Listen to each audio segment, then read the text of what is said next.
Now, Season 5 of Samurai Jack seemed to be fairly polarizing in that you either loved it and thought it was the best of the series, or you hated it and thought it was an ill-paced piece of garbage. So today I'm here to bring you my top 5 episodes of Season 5 of Samurai Jack. Number 5. So to start off with, I'm starting off with episode 6, in which Ashi kind of goes on a quest to find Jack, and she runs into all sorts of people from Jack's past who he has helped. And this is kind of imperative because at this point, all of Jack's hope is lost, and he has left basically to go kill himself. So it was really great in establishing that he has had a positive impact in the world, and that all of his hope shouldn't be lost because he has all of these people who are relying on him, and who are his friends, basically. And this is also a major turning point in Ashi's character as well, because she was still somewhat on the fence of whether or not she can trust Jack, but then going and seeing all these people convinces her basically that, yeah, he's the right way to go. So her transformation was really cool. Her transformation sequence was really cool when she grabs the rock and starts scraping off like that evil persona that she used to be. And it was really nice, a really nice character development episode, especially for her. And in the last parts of the episode was really badass when she actually goes and saves Jack from killing himself, fighting off the evil, the Omen, and basically convincing Jack that all hope is not lost and the kids from the previous episode aren't dead like Jack thought. So it's showing us as the audience, who might not remember the original Samurai Jack, as well as Ashi, we're kind of going along with her on this journey. It's really badass how when he realizes this, he blocks the Omen's attack and saves Ashi after she saves him. And there's also a comedic side story with Scaramouche Head, but it was pretty funny because you don't know if he's gonna make it to Aku because his mission is to go tell Aku that Samurai Jack's sword is gone, and he makes a pretty funny penis joke, so there's that humor in it as well. Numero 4. Next up at number 4, I am going with episode 10. Yes, even though the ending of the series was disappointing to a lot of people, including me, I'm mainly talking about the first half of this episode. It was so epic and badass, how could you not put it on this list? Finally, for the first time ever, it was kind of like a fan fiction sort of all of Jack's past friends and everybody he saved in the past coming together and just banding together to attack Aku and help Jack out finally. Which frankly, I'm somewhat surprised they haven't tried this before, or didn't try this before Jack lost his sword. They probably would have been pretty successful.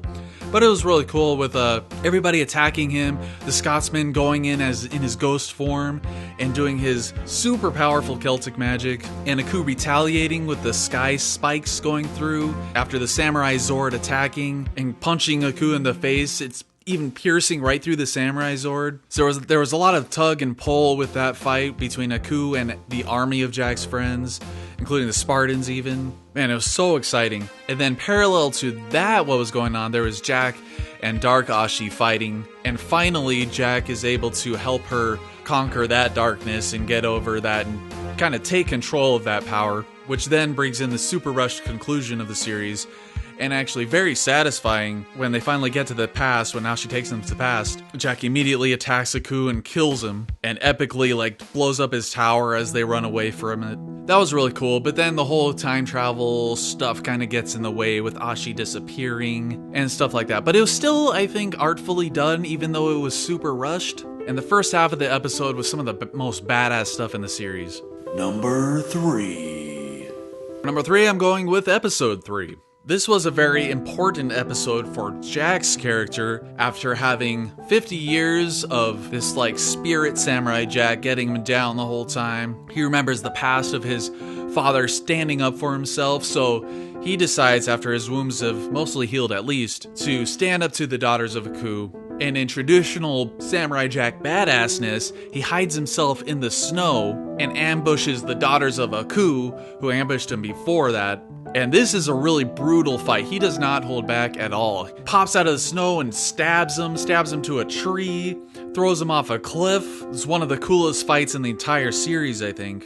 And really looked really cool as well, and also important to help get rid of the majority of the daughters of Aku. Though it would have been cool if one or two of them survived so they can fight him later. So pretty straightforward, very action-packed, really cool looking, of course. and an important stepping stone for Samurai Jack's character in general. Number dos. Number 2, I'm going with episode 2. This episode really took off with how this season was gonna go in terms of its brutality, its intensity, its art direction, and tone. So when the Daughters of Aku ambush Jack as he's riding on his bike, super intense stuff, every camera angle added to the intensity, and we've seen Jack in a perilous situation before, but to this degree was pretty crazy because he was straight up running from them into this crypt. The atmosphere in this crypt area was awesome. The music they used was a great choice, and that entire sequence just keeps you at the edge of your seat. And although the first episode kind of gives you a glimpse of Jack's mental state, episode 2 really cements it in your head saying, oh man, this guy has some real mental issues going on. So episode 2 was great. Number Ichi. Number 1, episode 7. This one had a little bit of everything for me. It had intense, awesome action. It had great character development, great character dynamics, a really good balance between tone and contrasting elements between the tea making and the brutal fight going on between Ashi and this army. That fight was freaking epic, with her just straight up jumping into this horde of enemies, breaking their teeth in, breaking their arms, bloodying her hands up. Very brutal, and I think was important in showing how skilled she actually is, because we've only seen her really fight Samurai Jack before, so now she's actually fighting other people, an entire army, and just massacring them. And while this is going on, because they're trying to find Jack's sword, which is extremely important, and extremely important for Jack's character to get his mental state back. And even the tea making is important because the tea is a reflection of how his spirit is, basically. So finally, he is able to purge that negativity from him and become the old Jack that we used to know. And it was very important for Ashi to be there because he needed somebody there to watch his back while he meditates. So she holds off that army and finally has a confrontation with her mother. So you have really great character development with Jack here, of course, and even with Ashi. So these are the 2 most important characters in this season for this story.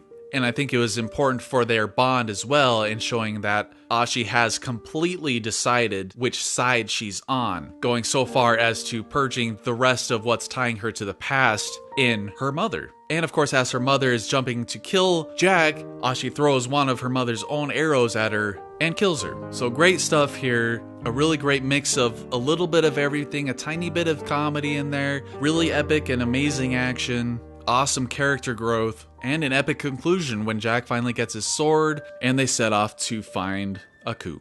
So do you agree with this list? If you do, let me know in the comments, or give me your list in the comments as well. But I'll be coming out with the 5 worst episodes of Samurai Jack as well, which you can obviously guess which ones they are since this video is half of the season, but I will be coming out with that soon. Don't forget to share the video with your friends, and stay tuned for more. I will see you later.